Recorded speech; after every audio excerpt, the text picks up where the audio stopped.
whakalawhalahia tuhane e te walatala te tupu ke lata e moe pōnei. Nā kai whai malolo hile whahi tong he motu ke he laulahi he ahui niawhi ha koe te ule kua tupu mai ha kua kape hila. Haha e whala te ule kua ke he awhai umu e kua moale ke te plewafni kua mokuru poke whiokai ke he palatu. Tu mawanga i e te ule kua ke he tau palatu he motu kai lali e te whahinga hua he whaktuwhono ke whai tau sianga kiei.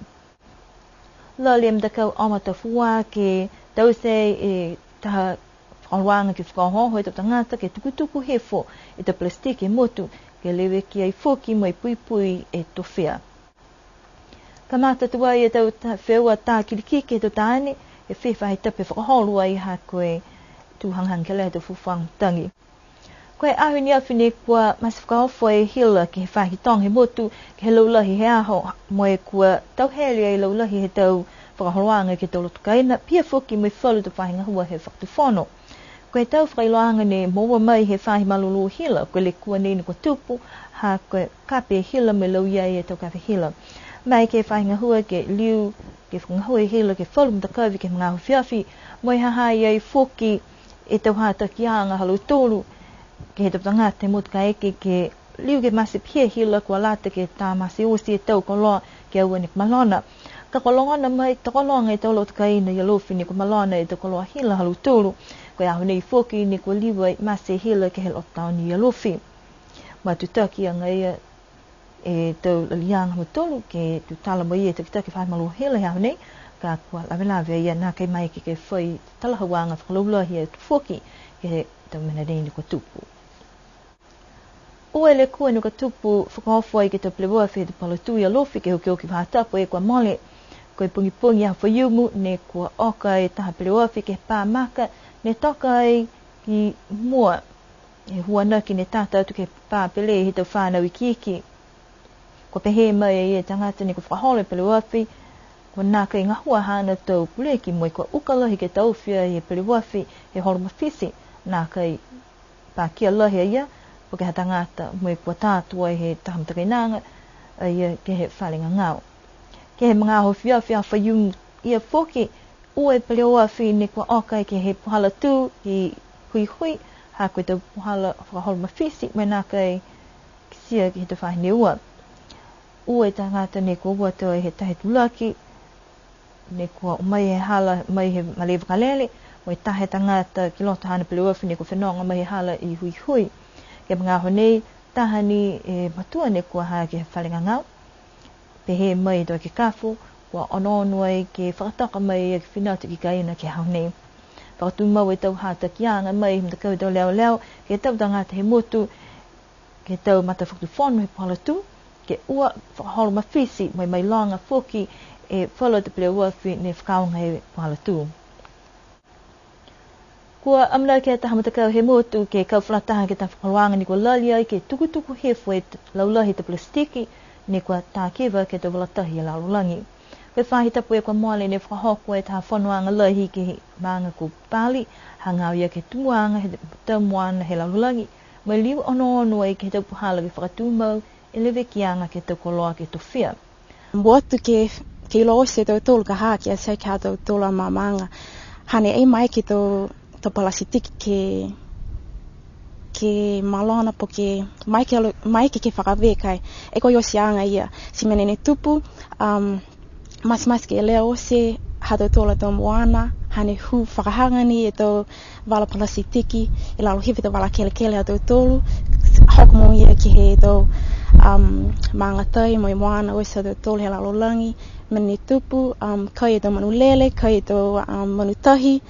Sindi en ko tolu ni ka heko ha ko tolu fokni ne whakai tau ikalalahi pia. Si ko mena ia mo toni lali ke on whakamakuta ki ai ke kisia ki sivi ha tolu tau whaloanga he motu nei ha tolu ke kau whakalataha ke kisia ko ngua ko tau se motu ke ngahua ke asihaki ha tolu tau whaloanga hi nei. Si talanga tā mena foki motu ke tau se ke whakatoka te palu tau wahenga whakaokanga ki tau tame kiki and even high school. Talaha wai e whiawhia koe manako ke kauwhalataha ke matanga hua nei ha koe towhia tahani e tau koloa mahuinga mai tau Automotu Pasifika ki se lahi foki to kolata mai ni kwa tālanga mai to plastiki si kwa lata ke kumi puhala ke moumou po ke liu ke tāwili ke whakaonga mai whalu mena foki kai aua ia ni ke tolu e ki tahi. Ko e manako foki ke kumi puhala ke liu e tau tangata ke manatu ke tau whakaonganga he tau koloa nei hahai foki tau langutayanga ni kwa amanaki ke whakaonga foki ke tukutuku he fo e plastiki ke motu. Tala mo Vaughan Wellington, koe tangata pulotu, si koe tangata foki totona, hani foki bangi pate posi hana ki lamatai e whekau, kumi angi e tau whaa mo tole e tau kwa mali, si koa lali whakalahi a pat hani, ngahua whakalahi a pat ke tau, ki uta ki hangi tau palasitiki he tau moana taki lima, si langmatai whakalahi e patu ki tau se e ki whanga nei, to whakisi mu tōru linga whakalate o a mga ahue e ki whanga, e tāwala ku ia he ki whanga ia si ko ia ne koa toi mai ki au si ole e patu, mai kina kai tau tōru ki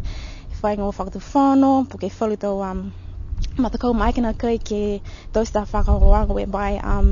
ke whakatau i mautolu, tai incentive ia ke lat me tau tangata ni we, ke liwa ki whalu e tau palasitika lo tolu si tai kilogram, that would match to $1. Men incentive ia ke lat me tau tangata. Koe mahina ka hau, amana ki e matakau nei, tō ngā hua whalataha e me whalu tau whahinga hua he whakatu whono, mai tau matanga hua tōngi Ridge to Reef, ke tau se tau whakakuanga mai tau tangata, ke liu whakamanatu e mahuinga, ke tukutuku he whakaongang he plastiki. Koe mahina katoa ha me foki ni ko tuku atua he mtakau amatawha ke halu tōlu tau tutaki ke whai whakaholoanga ke ingasia mui tukutuku hefo e tau plastiki ni kua whakaonga. Toko hongfu mataha he mtakau kirikiki ni kua hohoku atua e ke tau wheua tā kirikiki tau matutani he tau nei kua kamata e tau wheua ia halu tōlu ke he au whaiumu e kua mole. Koe tau nei ni kua whakaonga e tau male ni lima, kua hiki i tuai nā kai whakaonga i male i mtalau, a hiki o te ke whakaonga e male i tuapa. Koe tau wheua ke hawhaiumu ne tae i mtakau ha awasele, mai maanga ko makefu, ke he male i tuapa. Tā whakamua i awasele mo wai ua sau whitung whumataha e tau ola katoa toa, moe tae mtakau ha makefu,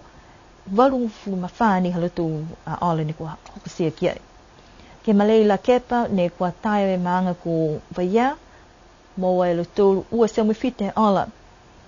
Tukua te ke mtakau ha kupu, me lali ke moe ola, ka kua hoko ni halo tōru tau ola, ke he tā seu whaang whuma ono. Koe tā kirikiki he ta maanga ko alofi, mo mtalau ke he malei i liku, tā mua i alofi mo wai tōru sau ua whuma ua e tau ola. Tuturi ai he maanga ko mtalau, mo wai na lo tōru sau me tahe ola, si o se tula. O tā he maanga ko la kapa mo hiku toi, ke he male i ha kupu, ne tā mua ia hiku toi, tā se ulimu whumahewe ola halo tōru, tuku atu ke mtakau ha la kapa, koe toko whitu ni tangata tā halo tōru si moe ola, tā se o onong whumawha. Koe maanga haliku ne nā kai tāi ke hiu kiuku hata pamole. Kai talahau mai e ia taki mtakau kirikike motu ko Tom Sikia, longa tau mata whakatawhanfo, ne kua tau se komisi ke langmatai ke pele whakamata ki tau wheua he tau nei, mai tō liwe tau matakau ke tāi ke hawhaiu mene hanga au tiki ai, koe maanga ha kupu kau ki o ki mana ke pele ai ke tau wheua ia. Pēnā i tau wala tala tutupu ke lata mo ia whewhinei, kia nono wha moe mnuine pō tō li liu ke whelewea whoke ke he awhewhe hatu loto. Mnuine pō.